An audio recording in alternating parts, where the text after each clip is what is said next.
You guys are mad he keeps falling asleep. I'm mad he keeps waking up.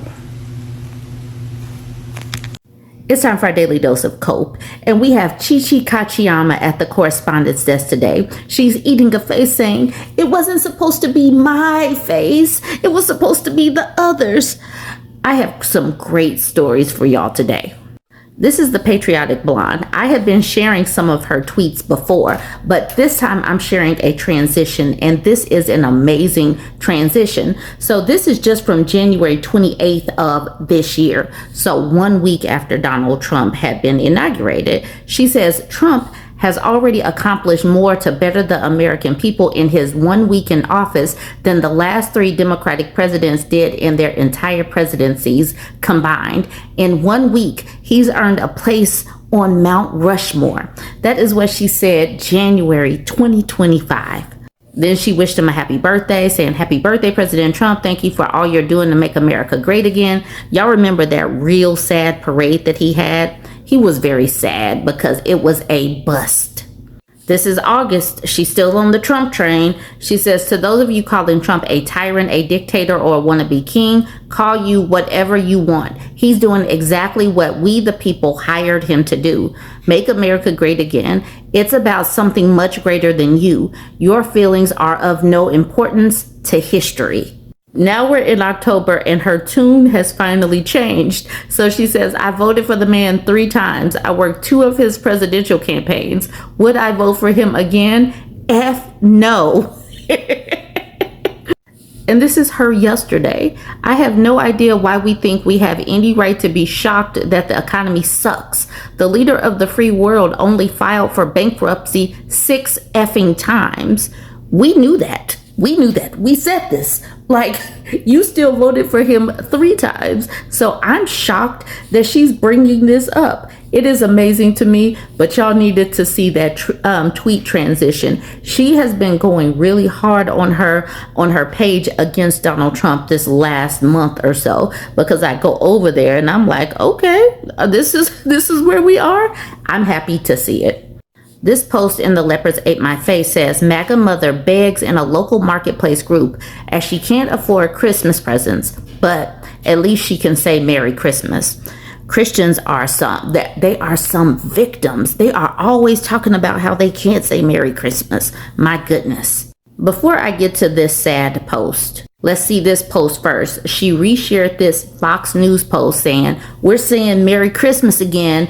Christmas is back, y'all. Christians can say Merry Christmas. It's all about Jesus." And here she is sharing this. Border calendars are officially in stock, and sharing this weird AI picture of Donald Trump actually being strong. And she shared this reel, and this part made me laugh. "Being a liberal is embarrassing." I wonder if it was embarrassing to have to write this up. She says, "Hello, I'm looking for help for Christmas. I was laid off and haven't secured a new job yet. Utilities and bills are overdue, and I'm slowly chipping away at them by doing DoorDash, etc. I have an 8-year-old girl and a 9-year-old boy, and already told them not to expect much other than presents from Santa, but I don't know if I can even swing that. Anything, even used toys, books, crafts, etc. would help. She loves Monster High and K-pop, crafts, building kits, jewelry making kits, etc. And he loves Roblox, Fortnite, Pokemon, crafts, and building stuff or science kits. I may even have things to offer in return. If anyone has any advice or resources to share, it would be greatly appreciated. I went down to NC 3 times last year to helping with hurricane relief and even bringing Christmas to them. I've always loved helping, and now I'm on the other side and just hoping to have a few things under the tree for them to open." At what point are they going to understand that they were fleeced, that everything is more expensive because of Donald Trump, that the economy and the job market sucks because of Donald Trump and Doge and all of these people? The tariffs and the trade war has really harmed everything, our economy, the labor force and everything, and it's hard for everybody. This Christmas is going to highlight that, but also as soon as those premiums start to smack people in the face, they're going to have to come to this realization too. I've already talked about Somali MAGA, but we're going to talk about them again because the way Donald Trump and other MAGA are coming for them and how the racism is coming out, they should have known better, but they didn't. So remember, this was last year, and what a difference a year makes. It says Democrats lost support with Somali Minnesota voters in 2024. Concerns about the Israel-Gaza war, the economy, and not feeling heard contributed to the shifting political tide. This was February of this year. It says Minnesota Muslims and Somali Americans speak out on politics, faith, and being open to Trump in 2024. Keep this name in your back pocket. Salman Fiki. He told Fox News Digital that the LGBTQ agenda was an issue and added, "We see things from a conservative lens." So Salman didn't like that LGBTQ people had rights in this country. Why should the gay folks get some rights? I have an issue with that. That impacts me personally. All right, Salman. You helped swing for Trump. Yay. You got colored MAGA out here voting for Trump, and Trump actually disparaging your whole community, saying Trump calls Somali immigrants garbage as U.S. reportedly targets Minnesota community. Donald Trump on Tuesday called Somali immigrants garbage and said they should be sent back home in a rant that came as the administration is reportedly increasing immigration enforcement against undocumented Somalis in Minnesota. In a xenophobic rant during a cabinet meeting, Trump went off on Somalis and Ilhan Omar, the congressional representative who is from Somalia and is a U.S. citizen. He said Somalia stinks and is no good for a reason. He said, they contribute nothing. I don't want them in our country. I'll be honest with you, he said. He called Omar garbage and said, we're going the wrong way if we keep taking in garbage into our country. These are people who do nothing but complain. They complain, and from where they came from, they got nothing. When they come from hell and they complain and do nothing but bitch, we don't want them in our country. Let them go back to where they came from and fix it. The New York Times reported on Tuesday that the Minneapolis-St. Paul metro area, where most Somalis reside, would see stepped-up deportation efforts this week, focusing primarily on Somalis who have final deportation orders. It would use strike teams of ICE agents and other federal officers, bringing in about 100 agents from across the country. I told you to put the name Salman Fiki in your back pocket. So here he is making a statement saying, I, Salman Fiki, am formally announcing that I am ending all collaboration with the Republican Party. The president's blatant and harmful attacks on the Somali community in Minnesota have crossed a line. It's crossed the line now. This kind of dangerous rhetoric not only misrepresents who we are, but it also creates real risk by fueling fear, division, and potential violence against Somali Americans.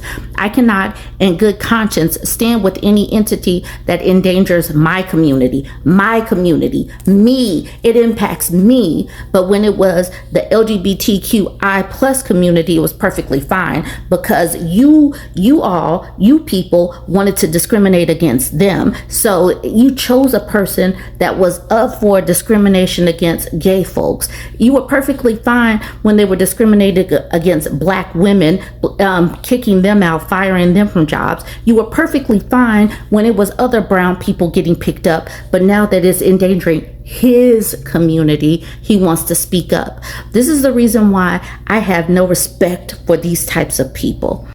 So one of my friends posted this screenshot on Facebook and y'all needed to see it. So Snoop Dogg asked the question, what you want Uncle Snoop to get you for Christmas?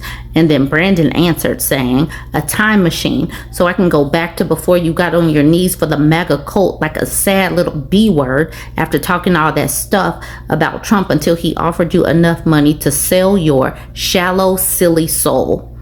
Yes, that is how he came as Snoop and Snoop Dogg and all of these rappers, these black rappers who sold their soul to MAGA. They definitely deserve this kind of vitriol and these types of comments. Finally, here is a screenshot coming out of the conservative subreddit. So this person says, I'm over it, guys. Trump was just saying today that his cabinet meeting that affordability is a Democratic psyop. This was the entire reason you won the election. And then another person says affordability no longer matters. Immigration no longer matters. H-1B visas no longer matter. DEI no longer matters. Racist colleges no longer matters. So these people are finally getting fed up. And then at the bottom it says, just like every single politician, they promise you everything and ultimately deliver on nothing. Is all talk and political theater. I am so glad that they're saying this even in the conservative subreddit. I'm here for this. And to that raccoon in Virginia that broke into that liquor store, got drunk, and passed out in the bathroom, we understand. We see you and we are you. This is the type of year that we're having that even the animals are over it. And if I didn't care about my organs or my skin, I would have been drinking since November 6, 2024. I'm not going to even hold you. Okay.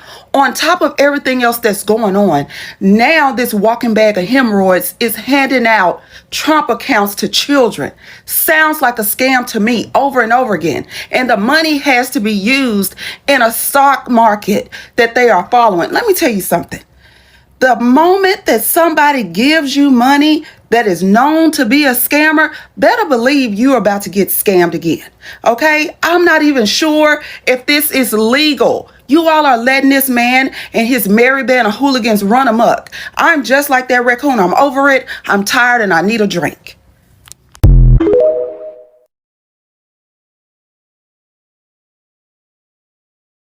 It's time for our daily dose of cope, and here we have Tasha Spotson out in the field talking with the MAGA voter. He says, I wanted to own the libs.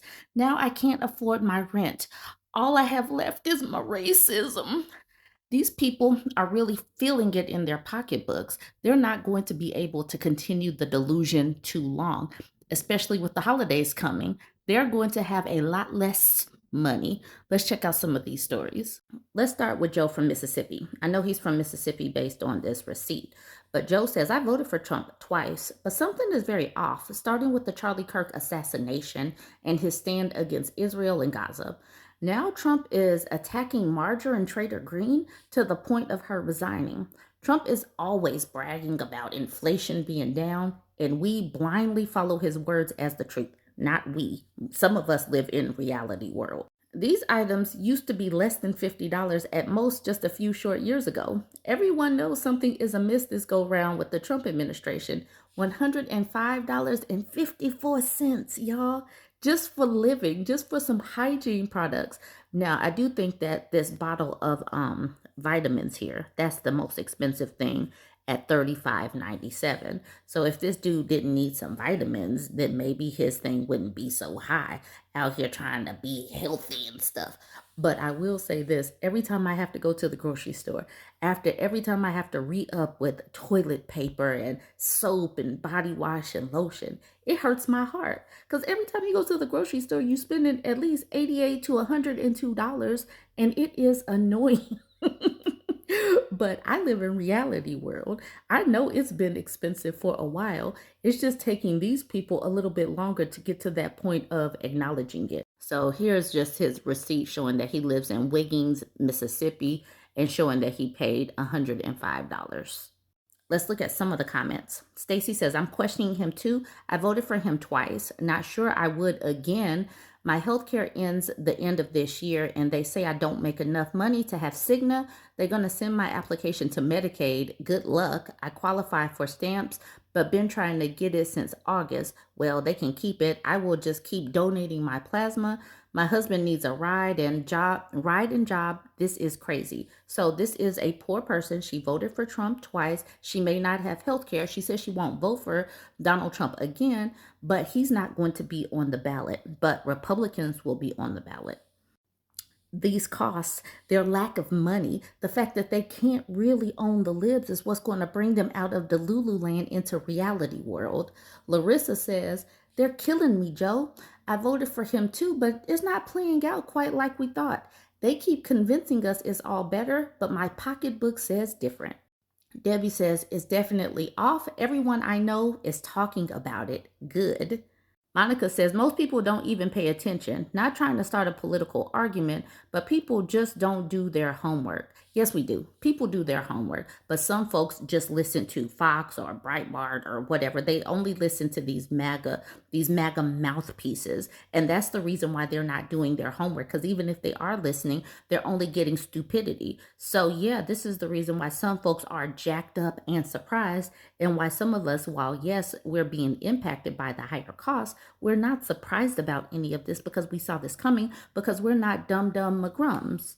So yesterday I told y'all about this Somali man named Salman Fiki who was upset. He says, I, Salman Fiki, am formally announcing that I am ending all collaboration with the Republican Party. The president's blatant and harmful attacks on the Somali community in Minnesota have crossed a line. So Salman says, I am no longer Republican. So that's one person. And now we have Yusef Soda. Yusef Soda is with Drew McGuire. Here's Drew McGuire down here doing a peace sign. He says, I voted for Donald J. Trump in the 2024 election. They show us both their ballots. Here's this one and this one. So these two people voted for Donald J. Trump. So here's Yusef the day after the election saying, to my Trump supporters, please send me clips of CNN or NBC. I want to see all these liberal media reacting to President Donald Trump winning tonight. So that's where he was. That's how it started. And fast forward 1 year, he's doing a lot of cussing. So yes, I'm going to be editing as I go. Yusef says, until 2028, I'm dedicating my whole social media to some anti-Trump and MAGA stuff until he leaves office in 3 years. Low-key, it didn't have to be like this. I voted for Trump last year, but the old racist piece of poop showed his true colors when he attacked my Somali American community in Minnesota. Mother F him. I refuse to call him my president, even though I did vote for the racist piece of poop. Low-key, I should have never voted for that old orange fascist bigot, but I wasn't going to vote for a Kamala either. I should have just stayed home that election night. Low-key, I was cool with Trump until recently he started racially attacking my Somali American community, and y'all know I'm not in that effing MAGA cult. Only people I love unconditionally is my parents, mom and dad. Once again, I'm on that F-Trump bandwagon now. All I'm doing is posting nothing but anti-Trump F-MAGA stuff. Low-key, the next 3 years is going to be interesting for real, for real. Hey Siri, play F Donald Trump by Nipsey Hussle.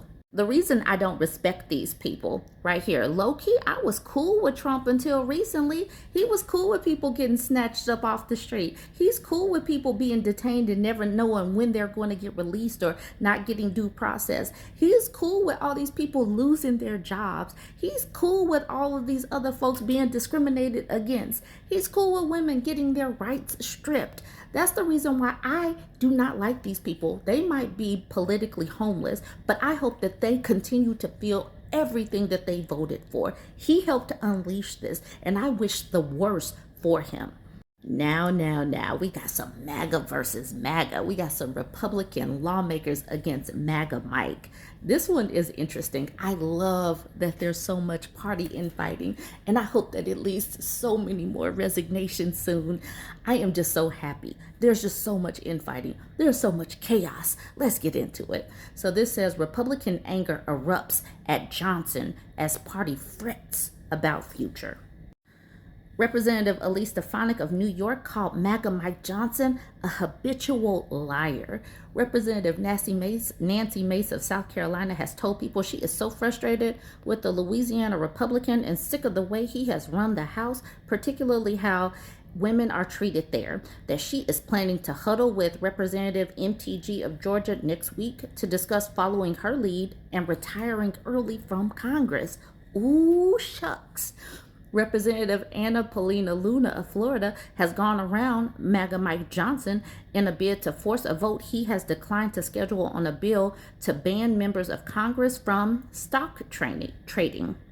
Less than a year out from the midterm elections in which the Republicans' vanishingly small majority is at stake, MAGA Mike Johnson's grasp on his gavel appears weaker than ever, as members from all corners of his conference openly complain about his leadership. Some predict that he may not last as the speaker for the rest of this term. Republican women in particular have been publicly challenging Mr. Johnson and taking issues with his priorities and his style. Their dissatisfaction is indicative of a broader splintering of a restive group of GOP lawmakers who are perpetually unhappy with their leaders, but appear to be reaching a breaking point with the current man at the top. Rarely have things been completely harmonious in the conference, but it does seem like there is an unusually high level of discontent, said Representative Kevin Kiley, a California Republican who's been at odds with Mr. Johnson over the redistricting battles that will likely put him out of a job next year.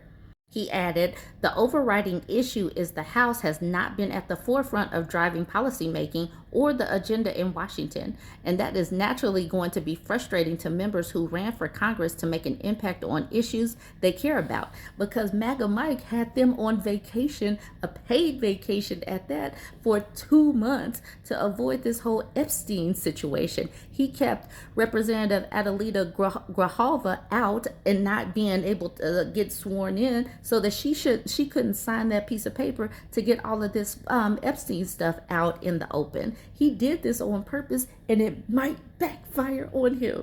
Here's a picture of Elise Stefanik. She just looks despondent. It says the rifts have opened as Republicans preparing to face voters in next year's elections are increasingly worried they have squandered a year in which their party had total control of the government. And that's the thing. They couldn't work together because they don't have a policy. In times past, their policy was just go against what the Democrats wanted to do. But they didn't have the Democrats up there being able to put up legislation for them to come against. So right now, they're not able to do anything. They are impotent. I'll end this here, and y'all let me know what you think of this one. We have some pretty major news right now. The biggest Republican break from Mike Johnson is happening as we speak. Elise Stefanik, one of the most senior Republicans in the House of Representatives, has just come out and told the Wall Street Journal that Mike Johnson would not have the support or the votes to remain Speaker if a new vote was held today, and that he's simply the reason why Republicans are set to lose big in 2026. Elise Stefanik is not just some regular Republican. She's the chairwoman of the House Republican Caucus, literally one of the top 5 senior Republicans in the House of Representatives. And she works directly with Speaker Johnson in leadership. And now, well, she's breaking from Johnson. This is very interesting. Johnson seemingly doesn't have the support in his own caucus to remain as Speaker. We'll see if a vote is held. But in any event, it's looking more and more likely that come 2026, you're going to have a new Speaker, whether it's in the Republican Party or in the Democratic Party. That's up to the voters. Spread the word. Follow along for more.